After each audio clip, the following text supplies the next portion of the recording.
You're watching News 25. Local coverage you can count on. News 25 is brought to you by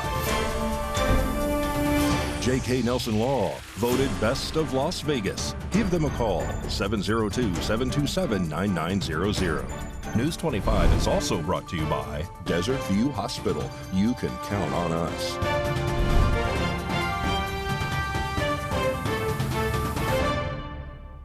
Hi there. Today is Monday, August 28th, 2023. I'm Missy Kohler, and this is News 25. A dead body is discovered on Friday early evening in the backyard of a residence here in Pahrump. News 25 caught up with Sheriff Joe McGill for the details. Hi, this is Sheriff Joe McGill. We are in the area of Homestead and Game Bird, and we are exhuming what appears to be a human remains. Investigation has been ongoing for a few weeks in reference to this event, and we received solid information that there was likely a human body buried in the backyard illegally. A search warrant was obtained, and we have dug up what appears to be a homemade coffin in the backyard of this residence. Detectives traveled to the state of Missouri earlier this week and interviewed a suspect in reference to this. That suspect's name is not going to be released at this point, but we do have a suspect in custody, and we're not sure if this individual died of foul play or natural causes. That will hopefully be determined by the Clark County Coroner's Office through an autopsy. One of our detectives, lieutenant detectives, received information and followed up on that information over the last several weeks, leading to this address and to the individual in the state of Missouri. That individual was interviewed and corroborated some information. There's been other individuals who have been interviewed also corroborating more information, and that led to sufficient information for us to obtain a search warrant. We do have an idea of who this is, but obviously we are not going to be able to positively identify at this point. I'm sure once we're able to access the body, we're not going to be able to visibly recognize due to the time and the decomposition state. We do believe that it's been several months, probably about close to a year. But again, until we get more solid information about how this individual died and when, which nobody is giving us at this point, then we may not know. So right now, we're in the early stage. We're just recovering the body at this point. An autopsy will be completed, and we'll see where we go from there. There has not been a death certificate for the individual who we believe that this may be. This potentially could be a homicide. We're investigating it. We may determine that it was a homicide. We may determine that it was natural causes. News 25 has just received a press release from the Nye County Sheriff's Office, which states the identity of the deceased person in the homemade coffin. The person was identified as Bruce Brown, 95 years old. Brown's daughter, Janice Walker, has been placed under arrest in Kansas City for larceny. Walker was living off Brown's Social Security and VA benefits and is a suspect in his death. A high-speed pursuit on Sunday leads to a two-vehicle crash on Highway 160. News 25 reporter David Preston has the story. Jason Ernest of Mountain West Lawyers. Don't be bullied by insurance companies. Call me, 775-727-9500. A high-speed crash happened over the weekend. On Sunday at approximately 3 p.m., Nevada Highway Patrol were in pursuit of a blue Ford Escape that was traveling at a high rate of speed going northbound on Highway 160. The driver of the Ford Escape was driving erratically, so Nevada Highway Patrol backed off their pursuit, but eventually the Ford Escape blew past a stoplight at 160 and Basin Avenue and sideswiped a gray-looking 2023 Ford F-150 that was exiting the parking lot of Home Depot. There were 2 people inside the F-150. This crash also caused the front left tire of the F-150 to be ripped off. The driver of the Ford Escape jumped the road curb medium into the oncoming lane and eventually came to a stop in front of Pahrump Valley Fire and Rescue. The driver of the Ford Escape then jumped out of his vehicle and was quickly apprehended by Nevada Highway Patrol. Thankfully, there are no reported injuries. During the investigation of this crash, northbound traffic was diverted around the crash site. Nye County Sheriff's Office, Pahrump Valley Fire and Rescue, and Nevada Highway Patrol were on the scene. A video circulating on social media shows an aggressive scene between a Nevada tribal ranger and protesters that could have resulted in injury. RJ Camacho has this report. A video has been making the rounds on social media. A video of Nevada tribal rangers smashing through a protest blockade orchestrated by Group 7 Circles. In the video, the officer can be seen ramming through the blockade, endangering the protesters nearby it. The officer then comes back, leaves the vehicle, and arrests the protesters at gunpoint. The officer then grabs a woman by the arm, yanking her to the ground, and then proceeding to kneel on the woman's side as other protesters recorded the incident.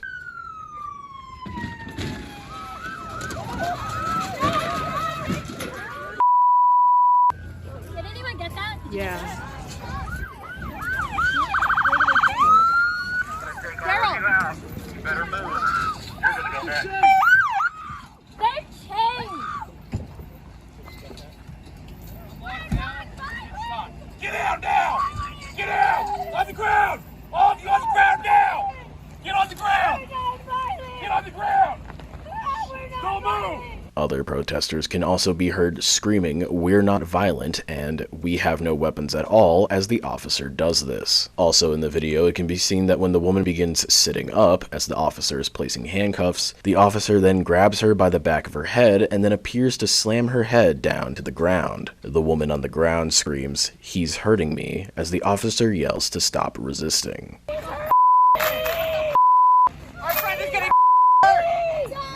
She was just standing here. What the f?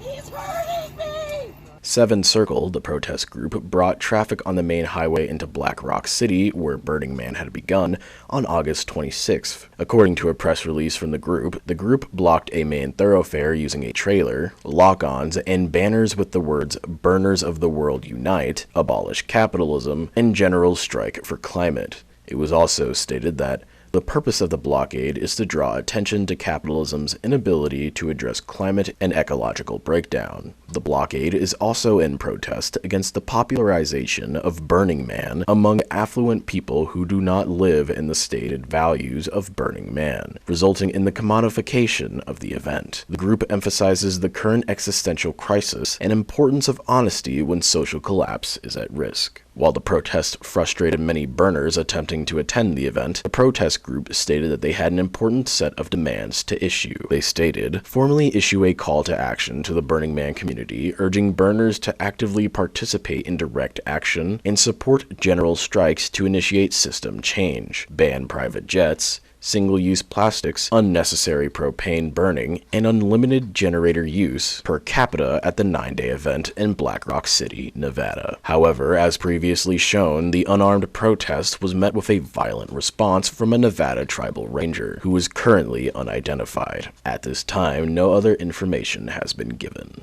When we come back, a pending lawsuit in the case of the Maui wildfires. Stay with us.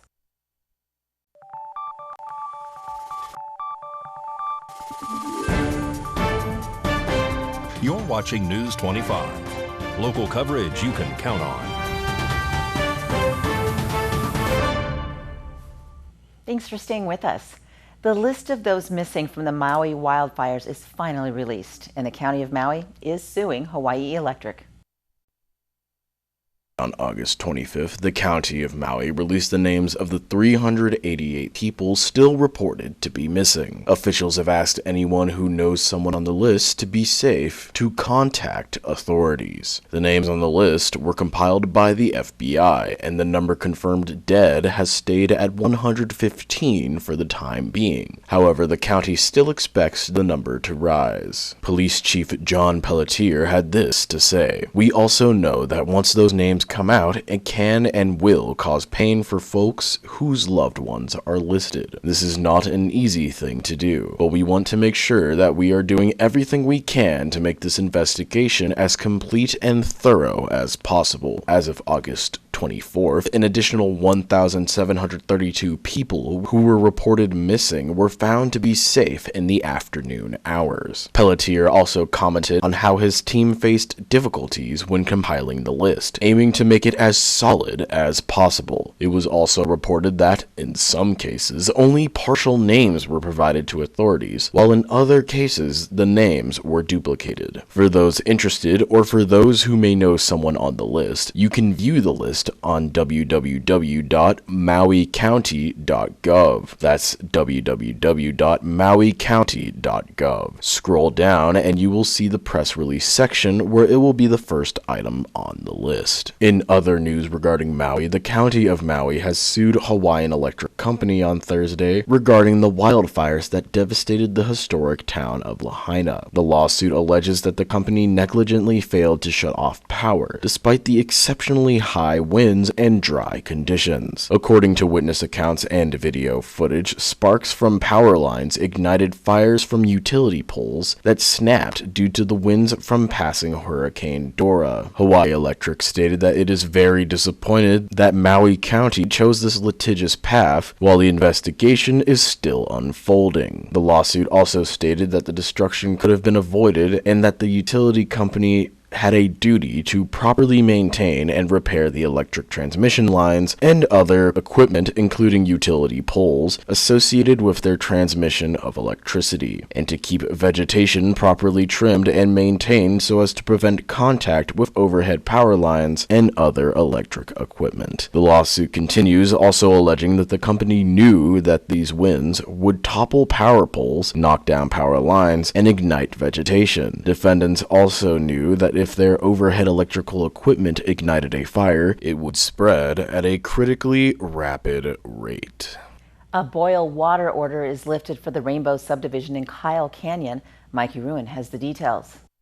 In conjunction with the Nevada Division of Environmental Protection and the Southern Nevada Health District, the Las Vegas Valley Water District and the Kyle Canyon Water District have lifted the boil water order for the Rainbow subdivision located in the Kyle Canyon community of Mount Charleston. While residents in Kyle Canyon's Rainbow subdivision no longer need to boil water before drinking, the precautionary boil water order issued August 21st remains in effect until further notice for Kyle Canyon's Echo, Old Town, and Cathedral Rock subdivisions, as well as 5 residential properties located in Rainbow. The LVVWD is working to restore water service to all these areas. According to officials, water quality sampling and testing have confirmed that municipal water supplies within the Rainbow subdivision meet safe drinking water standards. The Rainbow subdivision consists of approximately 200 residential properties and is served by a groundwater well. The precautionary boil water order was implemented after the Kyle Canyon water delivery system was significantly damaged by Tropical Storm Hillary. Property owners in the Rainbow subdivision are advised to flush all respective water fixtures to remove any poor quality water or sediment from your property's plumbing system. Updates on the Kyle Canyon water system can be found at lvvwd.com. And Mikey's back with a look at your sports.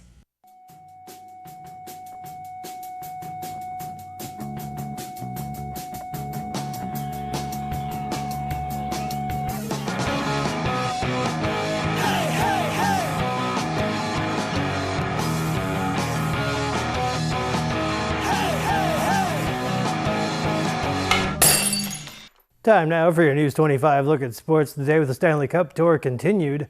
Ben Hutton brought it to Prescott Proud, and William Carrier brought it fishing on a boat.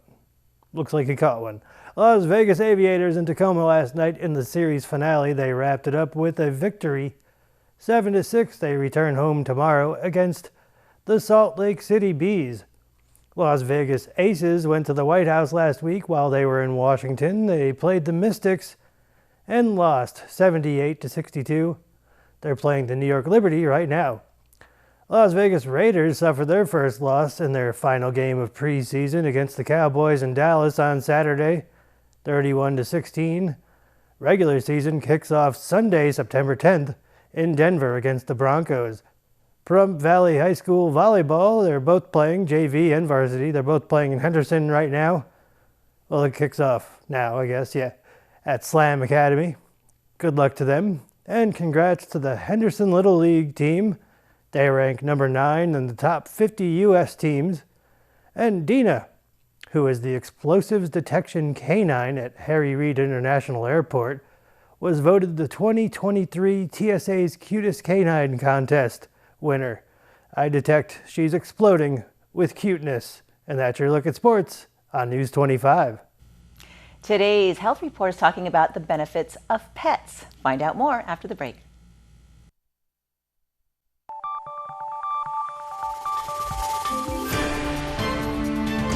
You're watching News 25. Local coverage you can count on. News 25 is brought to you by Mountain West Lawyer, Injury Attorneys, 727-9500.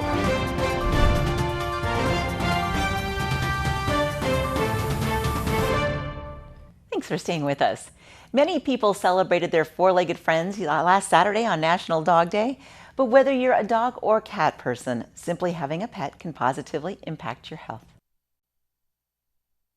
Pet ownership can ease depression, improve mood, reduce stress, even improve physical activity. We all know regular exercise is good for us, and Dr. Kenneth Concilia with Cleveland Clinic says a dog can motivate us to do just that. Taking them for a walk helps you get your steps in.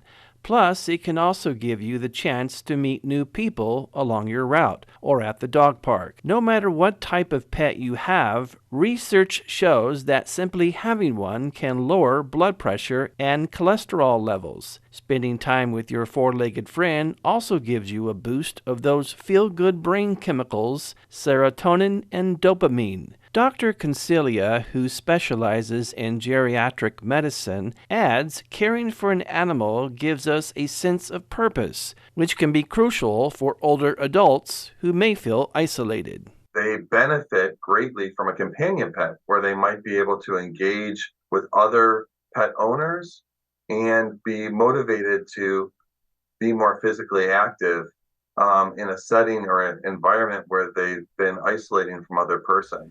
If you can't own one yourself, the doctor says you can get some of the same benefits by volunteering at an animal shelter or spending time with a friend's pet. News 25 WeatherCam is brought to you by Lerner and Rowe Injury Attorney's Office in Pahrump. In a wreck, need a check? Call 702-877-1500. The sun and the temperatures are back. John's got the latest weather forecast. We'll let you know how things are looking for the rest of the week. Stay with us.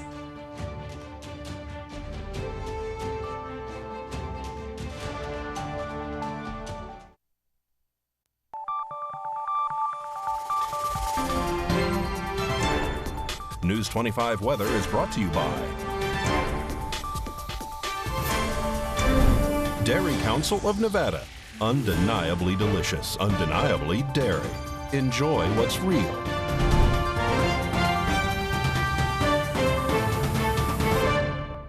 Hi, good evening, Nevada. It's John Kohler from the KPVM Channel 25 Weather Studios, all up and down the Ace Country Radio Network, and courtesy of the local BTV app worldwide on the interwebs, don't you know? Pretty fun. Fernley's got 95 degrees. 97 out there in Fallon. Carson City saw 93. Tonopah, the cool spot. Congratulations. 88, 89 degrees out in Goldfield, your friendly weather neighbor. 98 degrees in beautiful Beatty. Amargosa steaming at 104 degrees, and Vegas close behind. Junior steam at 103. Death Valley, perfectly miserable, 114 degrees. But here in the paradise of Pahrump, well, let's take a look at our current temperature. 101 degrees, not too bad. 103 just a little bit earlier. Man, it was even hotter in my car. Winds out of the west and southwest to 9 miles per hour, and that humidity bone dry at 8%. The sun rose this morning at 6:12 a.m., setting this evening. Look forward to go away, plunging into the ocean at 7:17. And as we head to our low tonight of 75 degrees, we'll see clear skies above, beautiful stars, and humidity reasonable at 18%. And actually, should be a sunny day tomorrow, at least for sure. For sure tomorrow, Wednesday also looking pretty good. Temperatures up to 105, 104 degrees. Temperatures backing off Thursday, Friday. We might get a little bit of rain and along with a little bit of wind kicking up into over 15 mile per hour, like 17, 18 mile per hour. Yeah, it's getting significant. It kind of blows a lot of heat out of here. And come Saturday, 90-degree temperatures, 89 on Sunday, holding about 90 on Monday, and clear skies, sunshine, like all that. That's pretty good, and just backed off enough out of the triple digits that it's going to be downright wonderful. All right, back to the desk. Here's Missy Kohler. Thanks, John. So while you're out and about, be sure and pick up the 2023 copy of Southern Nevada Strong magazine. You'll find lots of interesting information in there. Articles about people in our community, schedules for events through the fall, including a Fall Fest schedule. Some really great recipes in there as well. That's Southern Nevada Strong magazine. You're going to see them at all kinds of different places when you're out and about. Get your copy. That's going to do it for news for us tonight. Thank you so much for being with us. I'm Missy Kohler. Have a great night.